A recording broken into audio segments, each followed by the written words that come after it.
You're watching the 49ers Report. I am Cam Rogers. Hit me up on Twitter at Mr. Rogers99 as training camp is upon us. I'm zoning in on the three key positional battles. We start on the offensive line, more specifically, right guard. Tomlinson is your left guard, but who wins this spot? That's the big-time question mark. Jonathan Cooper, he comes in from the Dallas Cowboys. Josh Garnett, former first-round selection. He missed all of 2017. Mike Person provides some ability at guard and center. And then you got Magnuson as well competing for that spot. So who wins the right guard selection here? Slot, however you want to put it. Jonathan Cooper. I think it makes the most sense for me here. Josh Garnett is a popular trade target out there. And for Jonathan Cooper, the 49ers invested in this guy highly, considering his career so far. Now, he's got a lot of pedigree. I understand that. But a one-year, $5 million deal with $2 million of that being paid up front as a bonus is kind of a lot for a guy who has been a relative disappointment so far in his career. Now, with that said, he did start 13 games for the Dallas Cowboys last season after struggling earlier in his career. And I guess if you want to go down narrative street, if you will, this is a bit of a reach, but Cooper playing on one of the better offensive lines in Dallas, coming on over to San Francisco, maybe Cooper can kind of transfer some of that knowledge of playing with the Cowboys alongside a Zach Martin, alongside a Tyron Smith, although he was hurt at times. He can bring some knowledge to the San Francisco 49ers front five there. So considering Cooper is a John Lynch investment and Joshua Garnett is not, he's a Trent Baalke investment, the upper hand goes to Jonathan Cooper to win that right guard slot. And let me say in general, the offensive line, as we stand right now, is in much better shape compared to what it was back in February.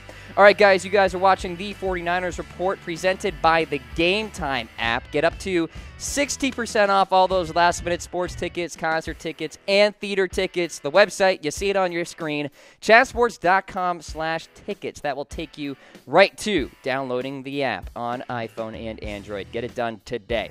All right, going through the positional battles here for training camp. How about slot receiver? May not be a shoo-in like you think with Mr.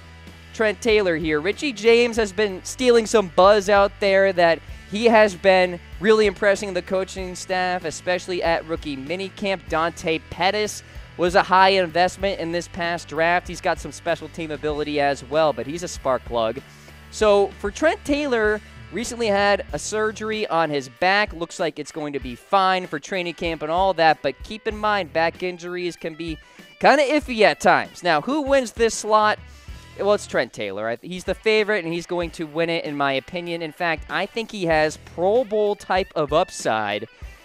And the logic is, with the defense, opposing defenses, zoning in on the likes of Pierre Garçon and Marquise Goodwin and Jerick McKinnon, heck, even Garrett Selleck, if he performs really well, and George Kittle, that leaves Trent Taylor wide open in single coverage, maybe racking up 70-plus receptions in 2018, and boom, this guy is a viable asset for your offense. So this also, in terms of Dante Pettis being drafted, allows Trent Taylor to have more repetitions at the slot receiver position because Pettis now can take hold of the return duties, and then Trent Taylor can just rely more on being on the offense. Doesn't have to worry about punt returns or kick returns or anything of that sort. So as we continue along throughout training camp, you'll hear some buzz about Richie James and Dante Pettis and all of that. I would not buy into it, although, of course, if it happens, I'll report upon it. But I'm pretty confident that Trent Taylor will be the starting slot receiver.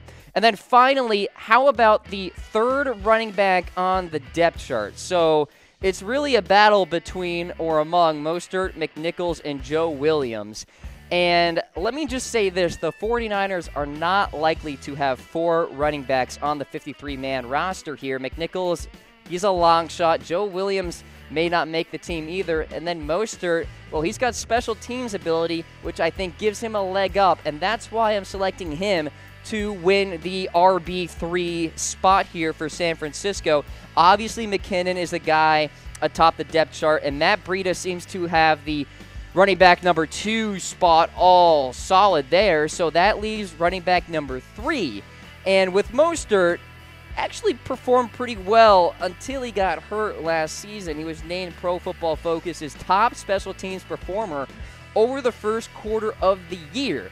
Pro Football Focus gave him a +6 mark for his special teams efforts last season, the highest he has ever achieved since joining the Philadelphia Eagles as an undrafted free agent back in 2015. So with that, yeah, Joe Williams does not make the 53-man roster. I've been talking about it many times on this show. I'm just not confident that he can beat out Matt Breida for that second running back slot, and he definitely cannot beat out Mostert in terms of special teams ability. All right, so training camp is coming, ladies and gentlemen. What positional battle are you tracking right now? Is it right guard, maybe slot receiver, maybe edge rusher, or somewhere else? Let me know in comments. I want to hear from you here on Facebook Live as well as YouTube. I'll be back here on Sunday as well. And it's time for another mailbag segment, so be sure to get those questions in, because with training camp coming, I want to answer all of your worries out there, all right? And put you guys at ease, because the 49ers will be contenders in 2018. You better believe that. This has been the 49ers Report. I am Cam Rogers. Hit me up on Twitter at Mr. Rogers99. I will see you Sunday.